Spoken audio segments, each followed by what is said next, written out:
एक रुपया धोती में कांटो बांधू। अब श्रीरंग जी के अब मैंने सब बात खोलन बताओ एकदम विस्तार डोक रुपया मुड़ लो छाती पकड़ लो काटी और नेकल जी की सुनो और भाई पंडित जी बोलना शुरू करियो। अरे माहिरारी बात है तो पूछो ही खाई माहिरारी बात है तो पूछो ही खाई बड़ा बड़ा तू वाला क्या के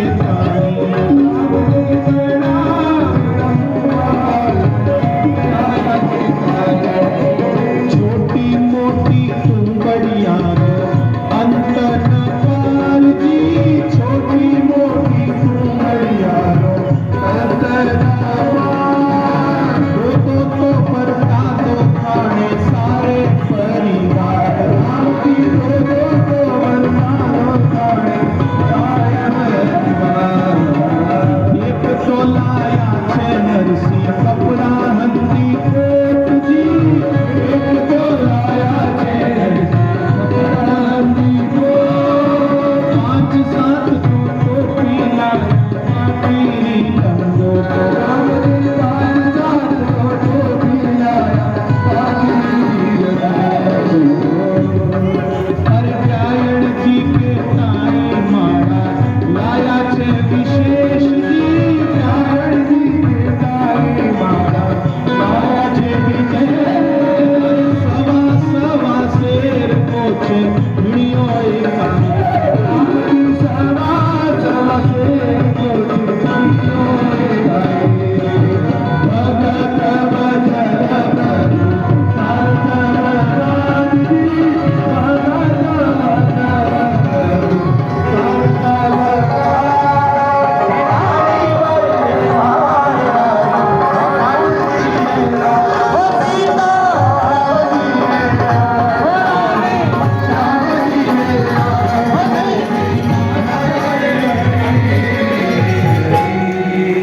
कृपानाथ श्री नरसिंह जी महाराज ये सारी मायरारी व्यवस्था सुनाई दी। तुम्बा तुम्बी लाया है सामान टोपिया लंगोटियां है कपड़ों और पीलो पीलो है गोपी चंदन और साथ में मायरेदार तो आप देख ही रहे हो और सब वे लेना आया। ओहो श्रीरंग जी ने बड़ी रीस आई बोले एड़ा मायरेदार आया थे मारे को एक रुपयो ले लियो बंदाई रो पाछो तो अब पंडित जी के बोलो धोती में बंद गयो पंडित जी तो गया परा। अब एक भाई आयो जिन्हें आवास व्यवस्था दियोड़ी भाई आवे जी का ने ठहरो कटे दुकान होती ने कई दुकान वो आन पूछियो मैं नरसिंह जी ने कटे रुकावा तो श्रीरंग जी बोलिया गांव में लाओ ही मत तालाब मत टुकड़ी दुकान पड़ी वो मैं ले जान बैठा दो और गांव में बारे बैठा नहीं वो पूरा दिन नरसिंह जी रो निकल गयो कोई पानी नो पूछे नहीं गयो। कृपानाथ किसी शादी ब्याह में आप लोग जाएं भले देना लेने का विषय अलग हो लेकिन अगर 15 मिनट तक भी कोई घर का व्यक्ति आपको नमस्कार न करे आपको आए आइए ऐसे न बोले तो हम भारी अपमान समझ के चले जाएंगे। पर नरसिंह जी सुबह को ले रात तक बैठा रहेगा पर कोई पूछे नहीं करेगा। पर नरसिंह जी बिल्कुल भी बुरो नहीं माने। अपमान पचाने की क्षमता ऐसे भक्तों में होती है। अपमान पचाने की क्षमता ऐसे भक्तों में होती है। संसारी हलवा पचा सकते हैं लड्डू पचा सकते हैं कचौड़ी पचा सकते हैं लेकिन अपमान नहीं पचा सकते। और ये जो साधु होते हैं संत होते हैं भक्त होते हैं सच्चे वो अपमान पचा लेते। क्या तुलसीदास जी का अपमान नहीं हुआ नरसिंह मेहता जी का अपमान नहीं हुआ मीराबाई का अपमान नहीं हुआ। किसका कौन ऐसा भगत है जिसका इस जगत में मान ही मान किया। सब भक्तों का अपमान हुआ लेकिन फिर भी वो यशस्वी हुए क्योंकि उन्होंने अपमान को पहचाना। तो भाई नरसिंह जी बैठा रहा अब रात रात ठंडी लागे सबने अब कई तरह रात में ठंड में कई तरह जो भाई वो लकड़ी नो छप्पर ने पटक्यो और लकड़ी घसपड़ी धूनी लगा दी और सब साधुओं ने चारों में बैठा दिया। अब भूखा मरता तो नहीं गया, पर सिया मरता तो गया थोड़ी ठंडी में तो अब अगलो दिन नानी बाई ने मालूम पड़ी मारा पिताजी आया है। नानी बाई ने मन में बोलो कोट कि मारा पिताजी बरसों बाद आया है। ये मारे पिताजी ने देखो आज के टाइम में अपने माँ बाप को मिलना इतना कठिन नहीं है, पर कोई जमाना में बरसों हो जाता अपने माँ बाप ने देखना नहीं। और माता पिता घरे भी आता तो बहु की दौड़ माँ आई बाप आयो रसोई में काम करती रहती, जब तक सासू आज नहीं के जा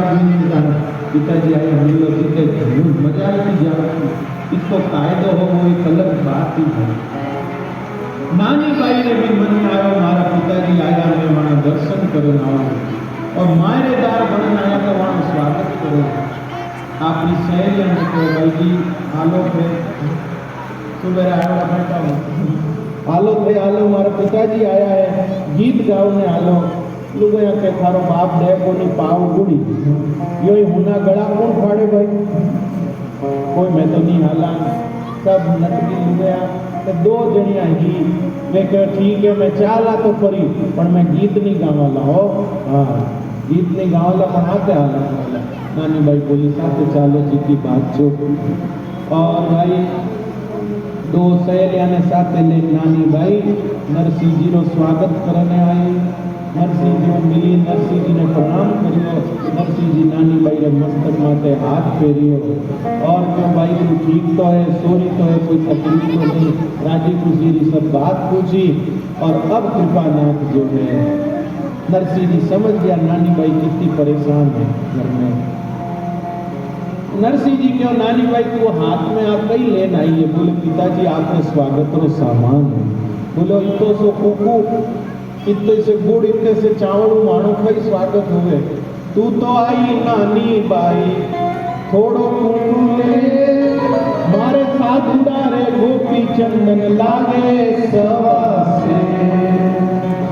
गुड़री भेड़ी चावल लाई एक बसी मारे संतारे कले वो चावे शेर नानी भाई ने साथ आयोड़ी में हसे भाई देखो थे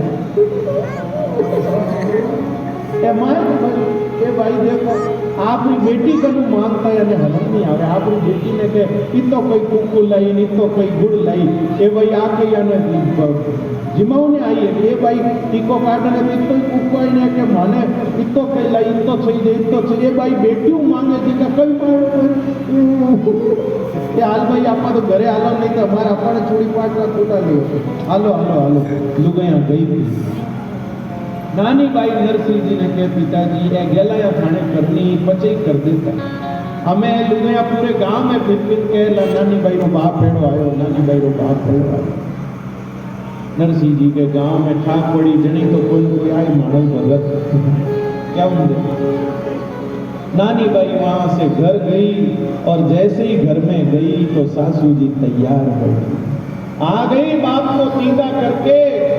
क्या दिया तुम्हारे पिता ने तुमको कितना माहिरा भरने वाले कितना सामान लाए हैं क्या है मुझे सब चीज बताओ। नानी भाई मन में विचार करे मारी सासू जी ने सब मालूम है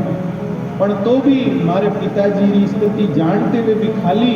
ताना मारनो है खाली मारे पिताजी रो अपमान कर कृपानाथ घर में जो बहू है आपकी वाह लक्ष्मी पचे आप उन्हें तानो मारो गालियां दो या उन्हें पी डारे नाम उन्हें सताओ तो वो पचे घरी लक्ष्मी रो अपमान। अगर आपने एड़ो व्यवहार करना हो तो जिन टाइम बहु घर में आवे उन टाइम क्यों आरती उतारो नहीं आरती उतार दी तो इनो मतलब है आपरे घरी लक्ष्मी होगी अब वो आपरे घर में काम करे वो उनको भाव है पर आपा उन्हें तानो मारा थारो बाप यू करियो थार पीरा में यू तो उसको अपनी दोष लागे एड़ो व्यवहार घर में नहीं राखनो। पर नानी भाई की सासू बोली कई लायो थारो बाप कई मायरो भरेला कितनी व्यवस्था है इतना साधु लेने आयो है मायरा रो कई प्रबंध है। नानी भाई रही जो नहीं नानी भाई बोली अरे सासू जी मारे बाबा जी रे मायरा होता तो टूटोड़ टपरी है डेरा जे मारा बाबाजी लाया होता माहेरो तो ससुरो जी मिलता रे सासू पण भूंडा भला सासू जी के किशाई अरे मारा बूढ़ा बाप जी तो जीवता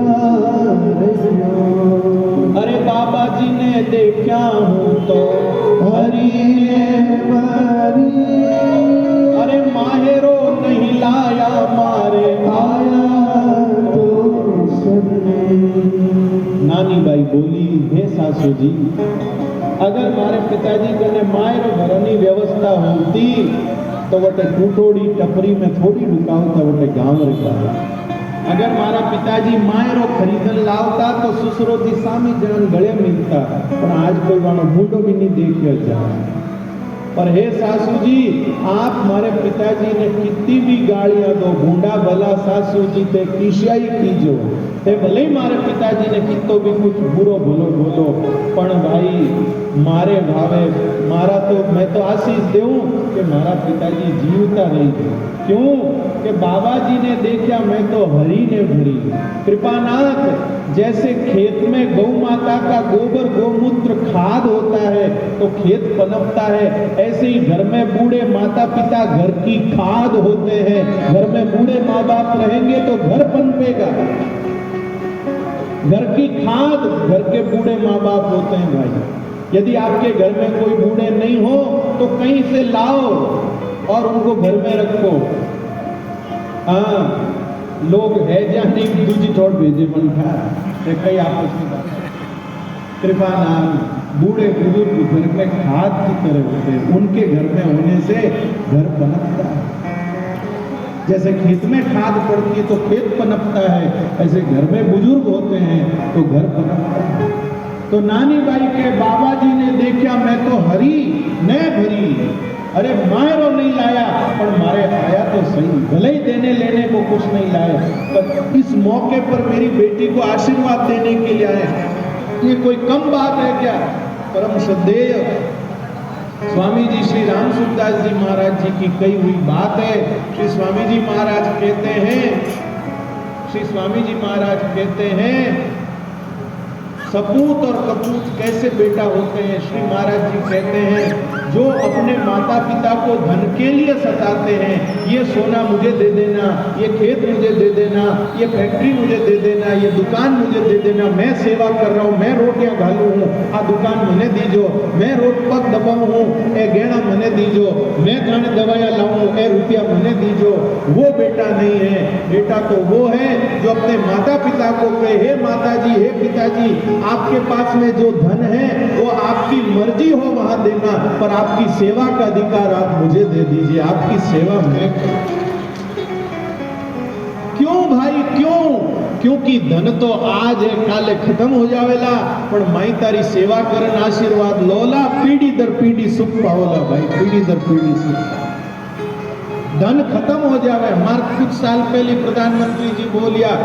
1000 नोट हो 500 नोट हो 1000-500 नोट बंद कर दिया बैठा बैठा क्या मैं काम नहीं आवेला ले बोक रख थपिया पड़ी पछी चूल्हा में बाड़िया नाड़िया में काढ़िया कई फायदो होता धन की कोई स्थिति नहीं है धन तो कभी भी बेकार हो जाएगा पर माता पिता का आशीर्वाद कभी बेकार नहीं होगा भाई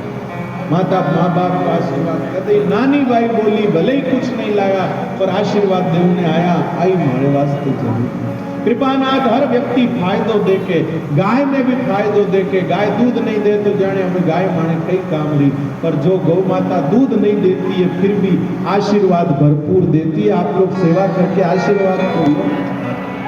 काम तो उसका गोबर गोमूत्र भी ले सकते हैं पर इतनी अब है कौन कई